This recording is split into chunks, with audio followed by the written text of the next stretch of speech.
Yan yung gagawin natin mga gapong. Yan, so paikot siya, naka letter L siya. Yan.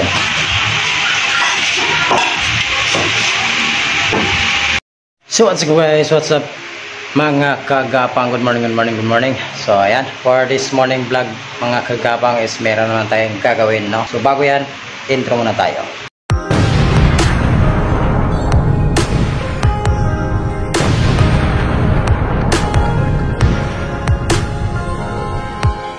So yun mga kapang, yan yung ating ginawa, itutuloy ngayon yung pag titibagan natin to is papalitan natin to ng bago. So yan, umpisa ko na to mga kagapang, kaya update na lang tayo pag natibag na to at papalitan natin ng bago.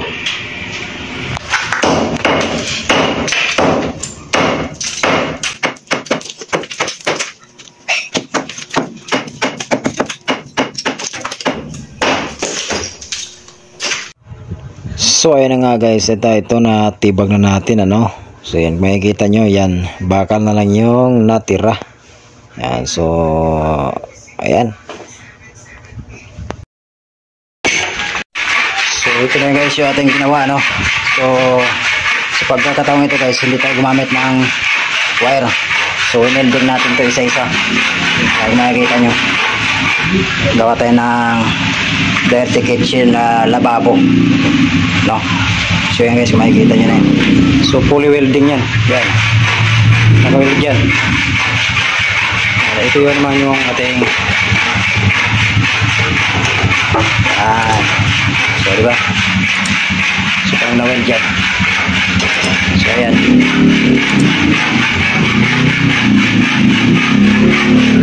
so mag-siding na lang tayo mga kapag para ano. So ang kapal lang nito is 3 lang yung kapal nito para hindi sa ano, kasi magtatalis pa tayo, no?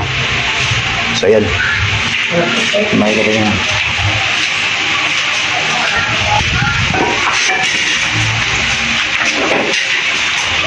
So yan, itong ating assistant yan. So yan yung gagawin natin mga kapong. Yan, so paikot siya, naka letter L siya. Yan. So tulad yung sinabi ko, hindi na tayo gumamit ng wire, kundi ano lang, weld yan, naka-weld yan mga kapong, kaya sulit na sulit yan, no? Kaya solido. So yung ating kitchen sink, ito yung size niya mga kapang, is 14 by 20. Malit lang, pang bahay lang. So itong mga kapag is itinusok din natin to. Yan, mga yan, tinusok natin yan, yung mga to dito, para solid na solid.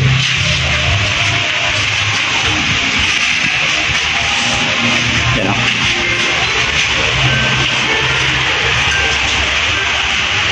So yan yung mga gamit natin nagkalat. Diba?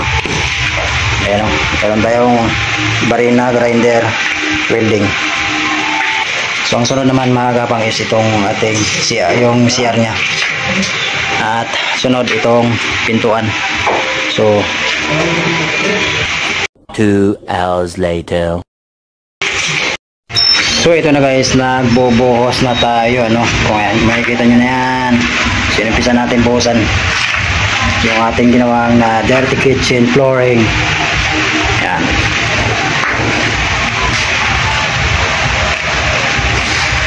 So wala tayong alambre ginamit dyan mga kapang, kundi welding. Diba?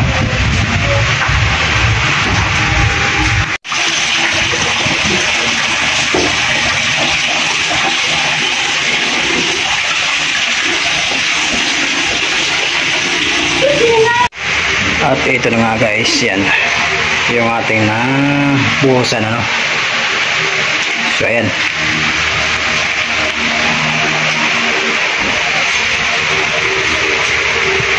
Naman sa akin mga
So at ito na nga guys yung ating final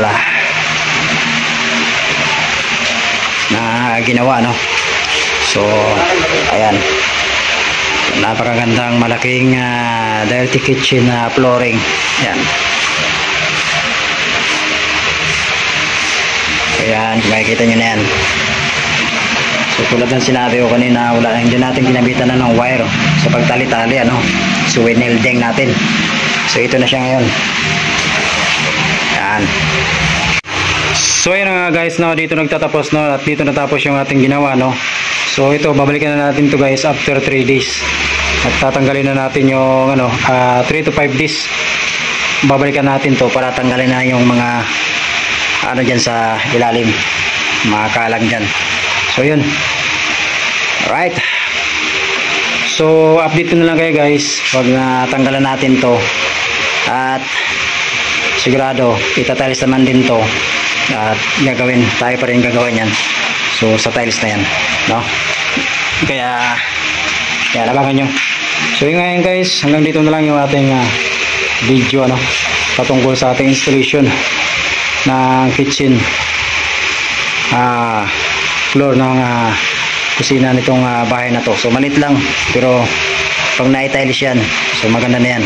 So i-tiles din yung wall nyan, i-tiles din yung floor nyan. So yung ilalim yan, ita-tiles din yan kasama doon sa CR. So yun, malaki-laki pang gastusin sa may-ari nito, kaya abangan nyo, tayo pa rin ang gagawa nito. Alright, so ayan, kung bago kayo sa aking channel, no, huwag nyo kalimutan like and subscribe at i-follow yung ating Facebook page and channel name, Alakdan J TV.